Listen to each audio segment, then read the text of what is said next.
धीर्धेनम्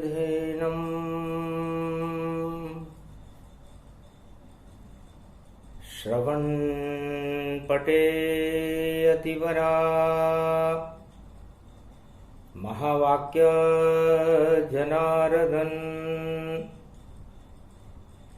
सच्चिदानन्दत्वं शरणं ब्रजेश यादवेन्द्रं दयादाता पुंडरीक्षा क्षीरसागर शयनम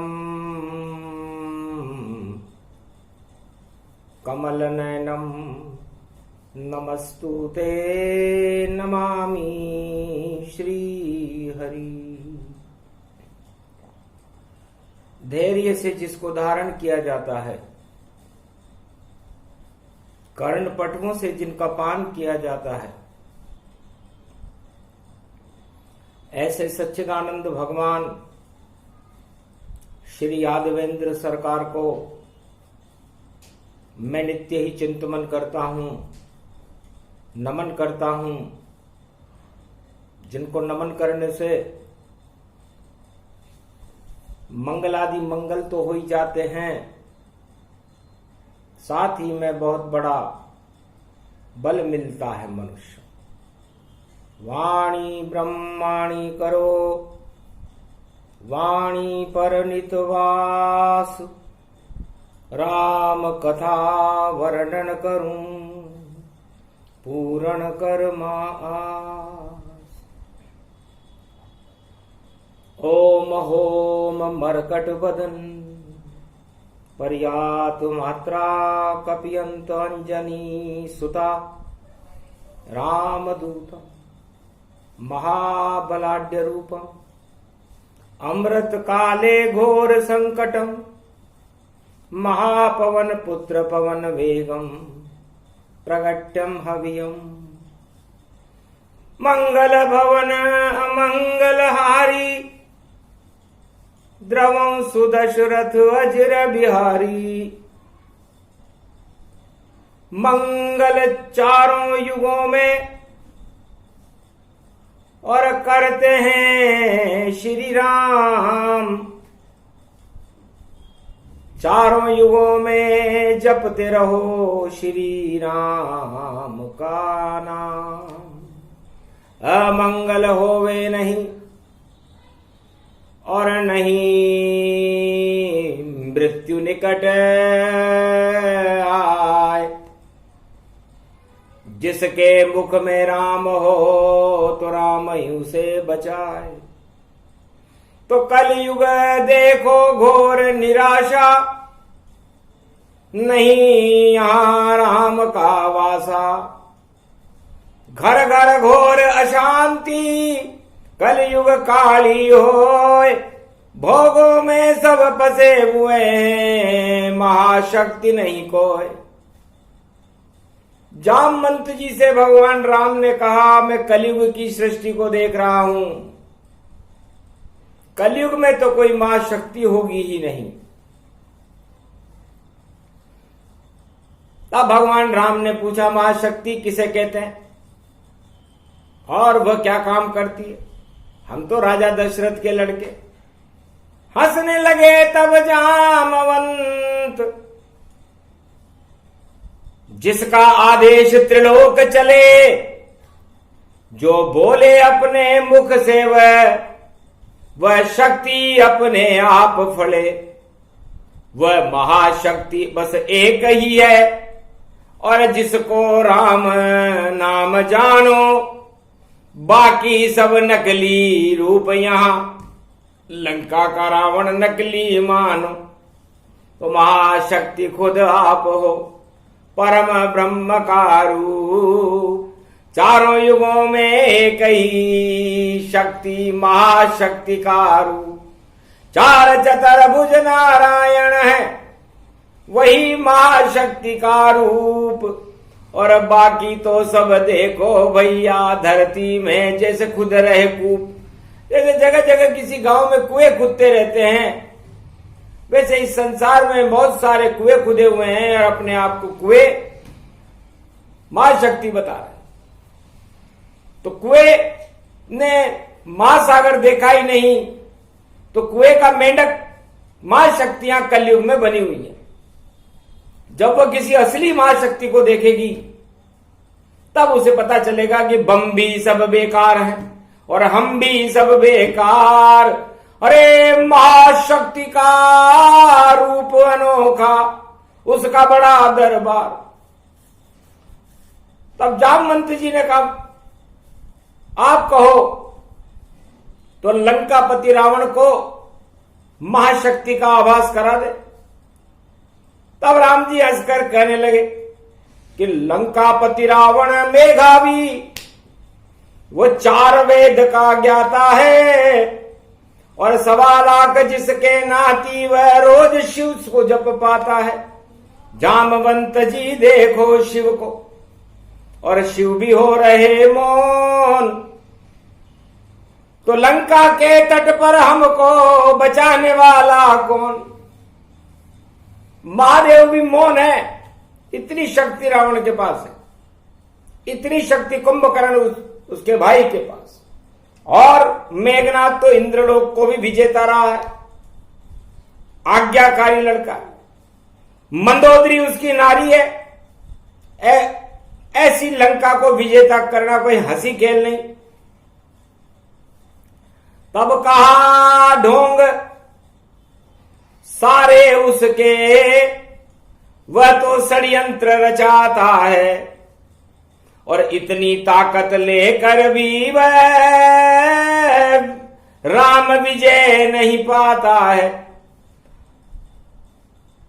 एक अखाड़ा लंका में 15 देशों का लगाया है, सम्मेलन उसने देखो सब महाशक्ति का बुलाया। महाशक्ति का सम्मेलन बुला रखा था रावण ने, और रावण कह रहा था कि ऐसा जाल रचेंगे भारी कि रावण तपेश्वरी त्रिलोक शक्ति बने सारी। पूरे त्रिलोक की महाशक्ति रावण बन जाएगा। सारे राष्ट्राध्यक्ष और महाशक्तियां जो जिनको वो मानता था, 15 देश थे उस समय त्रेता में, हंसने लगे। आपसे बड़ा कौन है यहां पर, जो रचना आप बनाओगे और जिसको भी फंसाना चाहोगे उसको आप फंसाओगे। तब रावण ने कहा भाई मेरे पास शिव शक्ति है, मेरे इष्ट देव है शिव, उनकी कृपा है, और मुझ पर लक्ष्मी की भी अटूट कृपा है। मेरे यहां तो शौचालय भी सोने के बने होते हैं और हीरे पन्ने पुखराज की रोशनी होती है। 9 ग्रह मेरे यहां कैद रहते हैं। तो ये 2 शक्तियां तो मेरे पास है, लेकिन अमोघ शक्ति अक्षय पात्र मेरे पास नहीं है, यह कमी है। और ये अक्षय पात्र अक्षय तृतीया के दिन गुरु वशिष्ठ ने राम जी को दिया कि 1 रुपया अगर उसमें रखो शिष्य मेरे तुम राम, तो अनधन लक्ष्मी के अपने आप भर जाए भंडार। ऐसी शक्ति है उसमें, तो हमें छीनना उनसे। देखो ये भारत बड़ा महान, अरे भारत में ही चारों युग में आते हैं भगवान, और ये भगवान चारों युगों में यही आते हैं। और भगवान से हम जीत नहीं सकते जब तक अक्षय पात्र को हम छीन नहीं लें। और 3 मई को अक्षय तृतीया आ रही है और हम तीनों महाशक्तियां चूहा बनकर बैठी हुई हैं। नहीं छोटे से यूक्रेन पर अरे कब्जा हुआ हमार, सारी शक्ति पुतिन की हो गई सब बेकार। चीन झपट्टा मारे भैया, ताइवान नहीं पाए,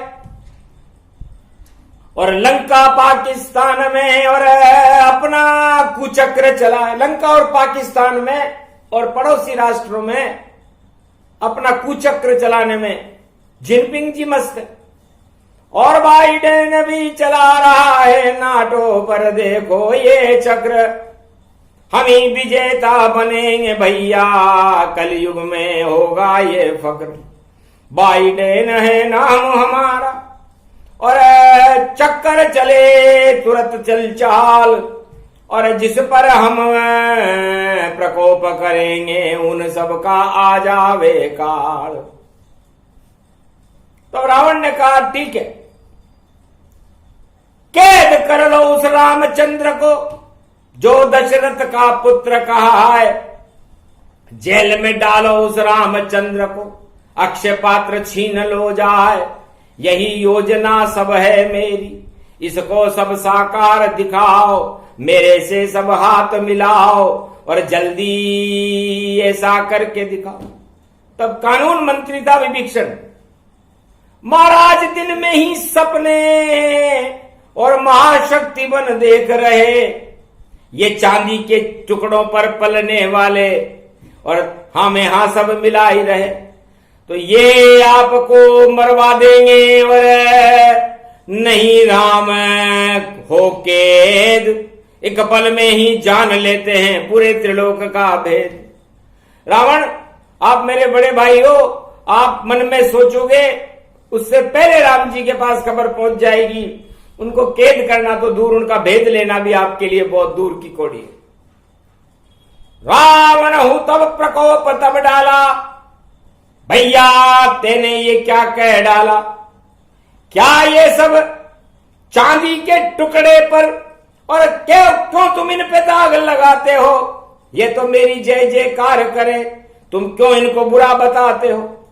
हंसने लगे तब विभीषण, भाग जाए तत्काल। रावण तू मेरा बड़ा भाई है पर तेरा आएगा काल। मैं कानून मंत्री हूं और कानून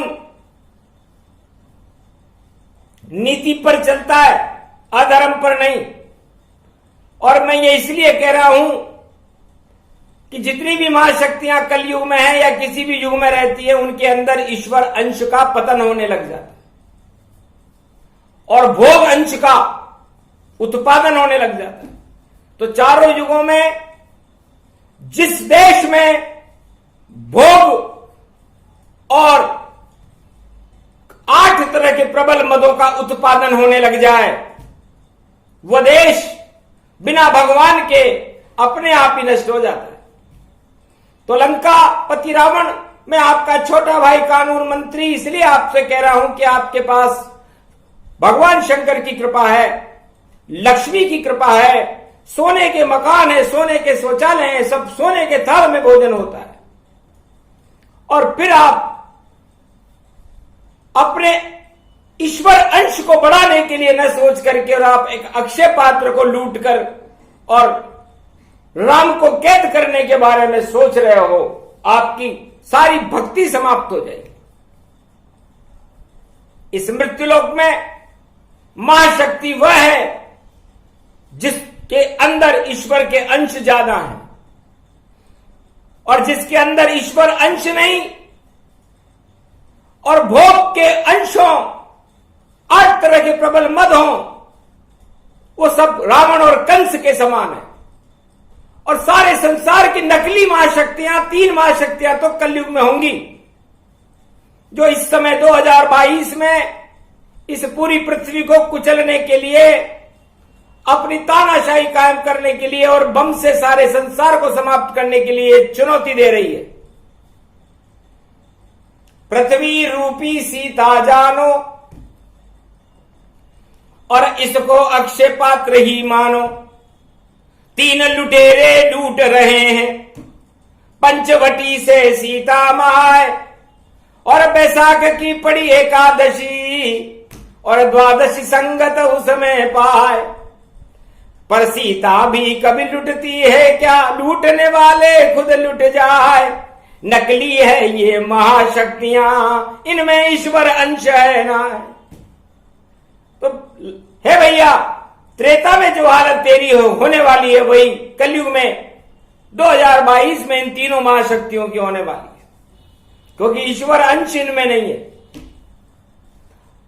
लो देखो तुम्हें दिखाता हूं और ईश्वर अंश बताता हूं, लो झलक देख लो भैया तुम, मैं ऐसा चित्र दिखाता हूं। सारी सभा में सन्नाटा मच गया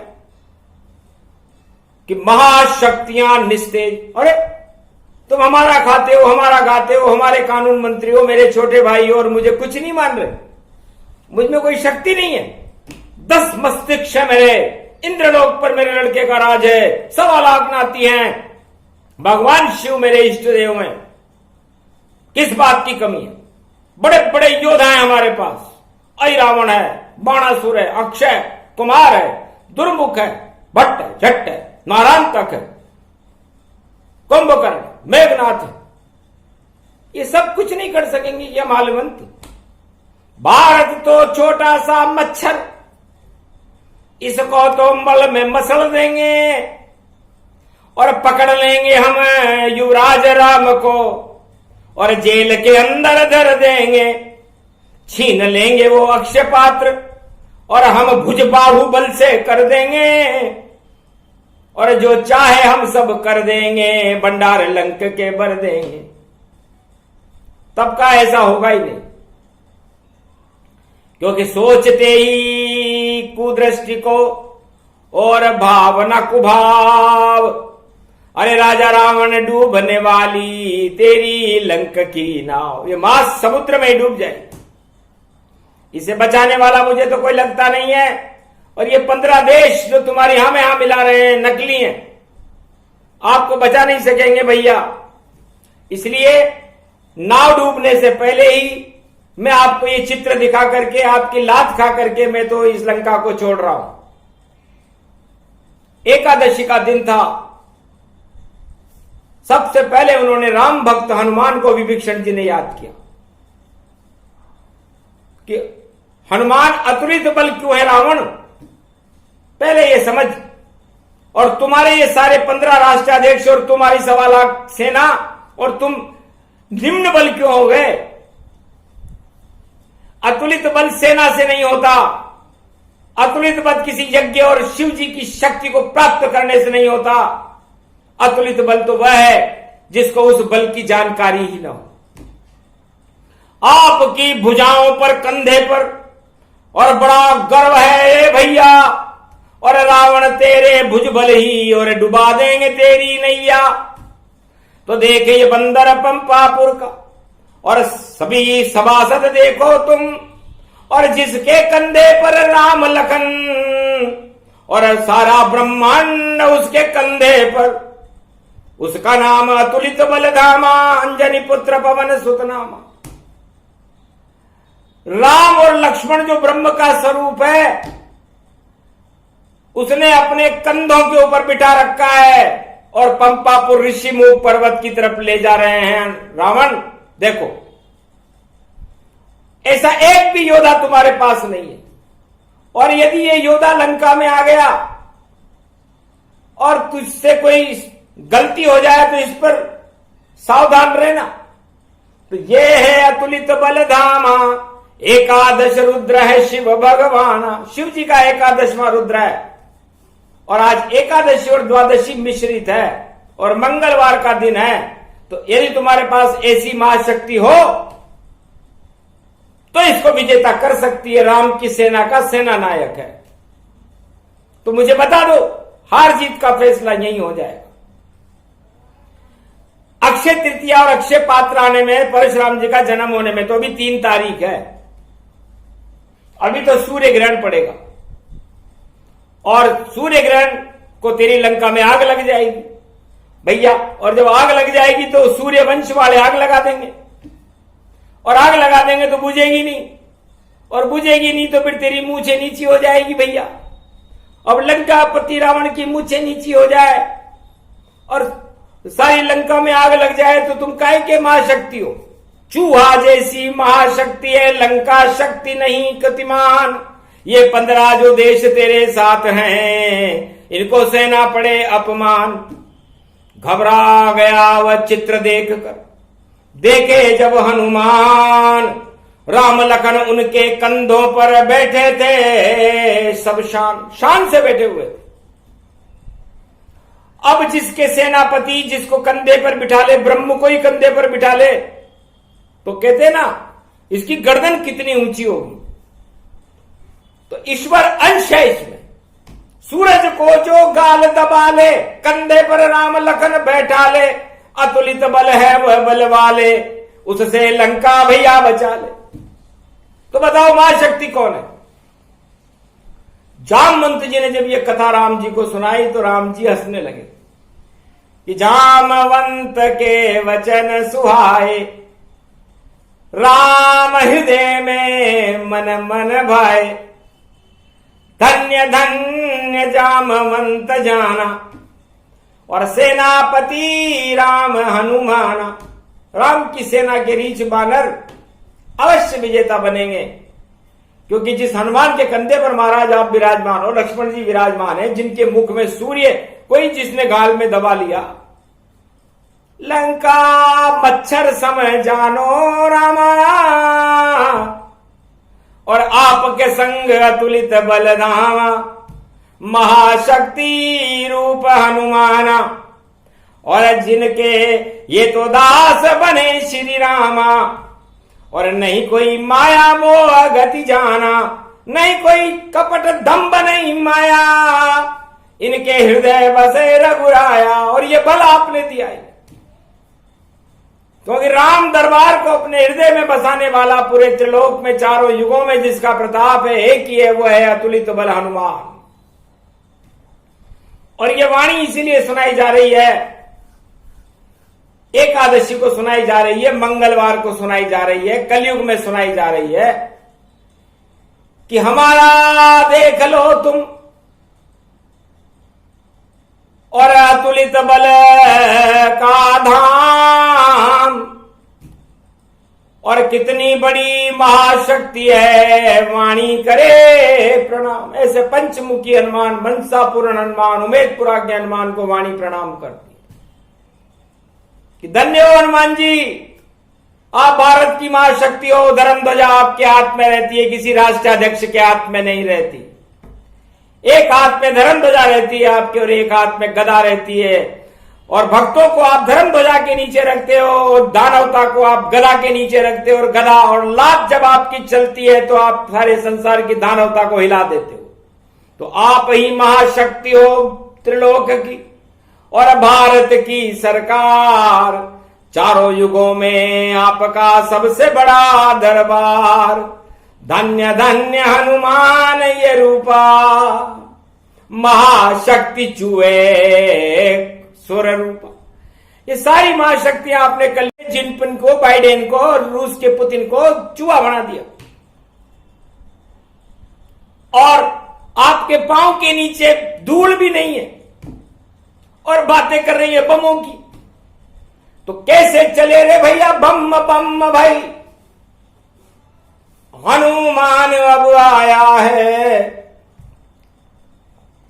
और कलयुग में भी राम लखन कंधे पर यह बैठाया है। और पंपापुर में मिले सुग्रीव से, और राजाओं तिलक कराया है, और बाली मार दिया रामचंद्र ने अपने बल को दिखाया है, और सुग्रीव को राजा बनाया, और रामेश्वर पधराया है, सेतु बंध भी बांध दिया, वह महाशक्तियां आया है। और कलयुग में शिव रामायण रामचंद्र का रूप बने, महाशक्तियां चूहा बन गई, हनुमान यहां पर रहे खड़े।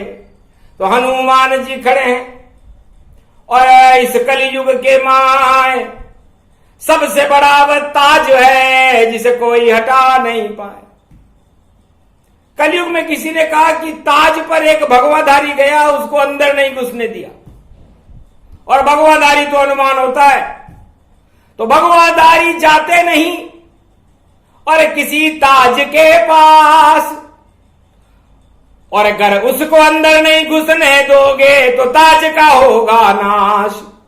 तो कौन ताज और कहां ताज, सब ताज उड़ाए जाते हैं, गर भगवान रंग हनुमान को कोई, और रोक नहीं कोई पाते हैं, पवन पुत्र हनुमान थे।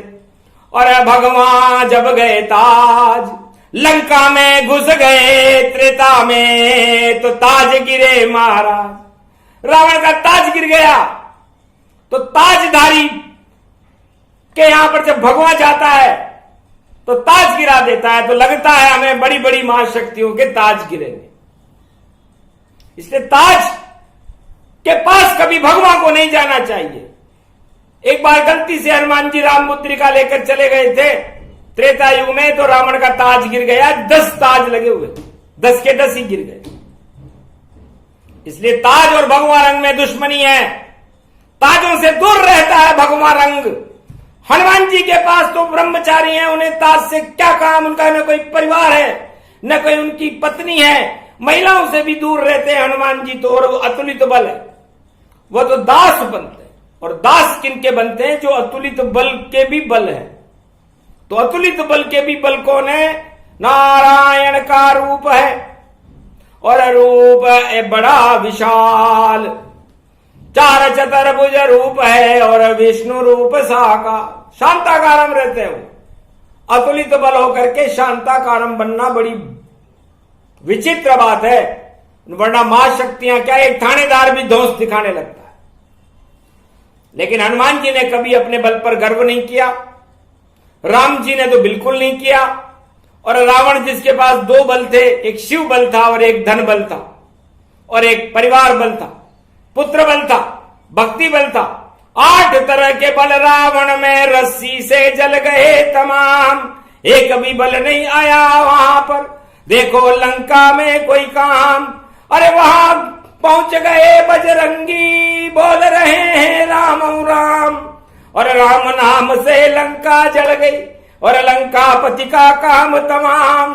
ऐसा ही अब होने वाला ये कलयुग अतुलित बलधाम। और रामचंद्र यहाँ खड़े हुए हैं खुद हनुमान, उनकी वाणी बोल रहे हैं कलयुग में शिव शिव भगवान। शिव जी भी जब मौन हो गए, धन्य धन्य इष्ट गति जा। भगवान शंकर भी मौन हो गए जामवंत की इस चरित्रावली को सुनकर, कि उमा जी में बड़ा स्तब्ध था, रावण में मैंने ऐसा कोई बल स्थापित नहीं किया था जो उस पर कोई विजेता होता। और मैं यही सोचकर चुप हो गया कि इस रावण का ऊपर यदि ये कुमार्ग पर चला तो इसको नष्ट कौन करेगा। बस सोचते सोचते सोचते कथा सुनी जामवंत। रामेश्वर स्थापना में जब जामवंत जी ने यह कथा सुनाई तो मुझे बड़ा गर्व हुआ कि रावण अंत होए तत्काला, जामवंत बोले मई पाला। अतनी खुशी हृदय तन पाई, रामेश्वर में राम समाई। राम और शिव दोनों मिले, सुनी जामवंत की बात, और लंकापति रावण खा गया राम से मात। ये प्रसंग पूरा हुआ, और दानव शक्ति प्रसंग, अतुलित बल का प्रसंग है मंगलवार के संग। तो एकादश रुद्र इतने कमाल के होते हैं, अच्छे अच्छे को रुला देते हैं। इसलिए है तीनों महाशक्तियों कलयुग की, क्यों रुदन करने पे तुले हुए, और एक गदा ही काफी है, हनुमान जी की एक दृष्टि ही काफी है। हनुमान जी का यदि प्रकोप हो गया और उनके कान में कहीं ये बात चली गई कि इस पृथ्वी को उलट पुलट करने की तैयारियां 3 नकली महाशक्तियां कर रही हैं, तो पता भी नहीं चलेगा, उलट पलट हो जाएगी लंका, आ जाएगा काल, और कोई बचा नहीं सकेगा, और पहुंच जाओ पाताल, पाताल में चली जाओ। इसलिए अति गुप्त प्रसंगा, शिव शिव संगा, रामेश्वर बह गंगा, अरे रूप तरंगा, तुलित बल गंगा, और धन्य राम का संगा। अरे कंधे पर बैठे राम लखन विष, और विभीषण देत दिखाई। लंकापति रावण और उनकी शक्तियां 1.25 लाख शरमाई। तब बाहर निकाला विभीषण को और देखो यह तत्काला, और लंका में आ गया अपने आप ही रावण जी का काल। भय प्रकट कृपाला दीन दयाला कौशल्या हितकारी, अरे भारत की बचा ली राज और पृथ्वी की रक्षा कर डाली। रावण को मारा तीर समारा लंका जर जर जावे, अतुलित बल कर गए काम सभी और राम बैठ मुस्कावे। ये गुप्त रहस्या सुनाओ सरसा हर्षित हो के सुनाया, ये सुने प्रसंग तो विजय भारत की कोई रोक न पाया। तो इस प्रसंग को सुनने से ही मां शक्तियों पर भारत की विजय हो जाती है और भारत विजेता बन जाता है, कैसा भी युग हो। इसलिए मंगलवार के दिन बरूथनी एकादशी और द्वादशी के मध्य में ये प्रसंग भगवान जामवंत जी ने राम जी को सुनाया और विभीषण ने लंकापति को सुनाया। दोनों तरफ महाशक्तियां थी। एक तरफ चांदी के चंद टुकड़ों पर बिकने वाली महाशक्तियां थी जो पश्चिम देशों में है, और एक तरफ भगवान के अंश वाले ईश्वर के भक्त थे।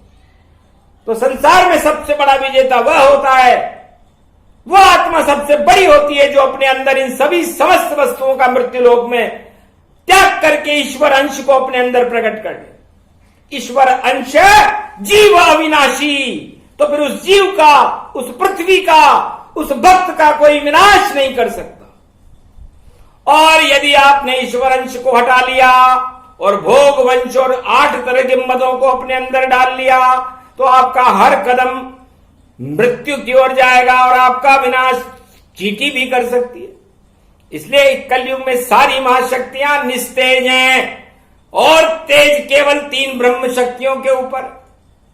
वो तीनों ब्रह्म शक्तियां हैं ब्रह्मा विष्णु महेश, राम और हनुमान के ऊपर है। बाकी तो सारा संसार, सारे राष्ट्राध्यक्ष निस्तेज हैं, क्योंकि ईश्वर अंश नहीं है, राजताज जाने वाले हैं, विनाश की ओर जा रहे हैं और अपने को बचाने के लिए ईश्वर की शरण में नहीं जा रहे। तो ईश्वर शरण सब लीजिए, जपो राम का नाम, तो कलयुग में हो जाएगा सारा विश्व कल्याण।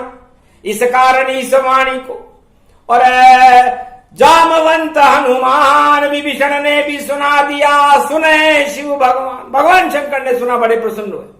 ये अमर कथा के अंश है, शिव रामायण के अंश है, जिसे वाणी सुनाती है आती नहीं किताब से, शिव के हृदय से आए। जब शिव और राम की इच्छा हो तब आए। जब राम और शिव की इच्छा होती है, उमा जी की इच्छा होती है, हनुमान जी की इच्छा होती है, तब उनकी इच्छा से इस वाणी का अवतरण भारत में होता है और इसको सुनाया जाता है।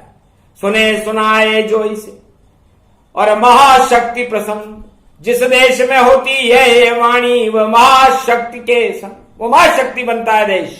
वहां कल के अवतार प्रकट होते हैं, भक्तों का कल्याण होता है और समस्त नकली महाशक्तियां निस्तेज हो जाती हैं। बोलो जय श्री राम, जय भारत, जय शिव शक्ति, जय जामवंत भगवान की जय, बोलो अतुलित बल हनुमान की जय, आज की आनंद की जय।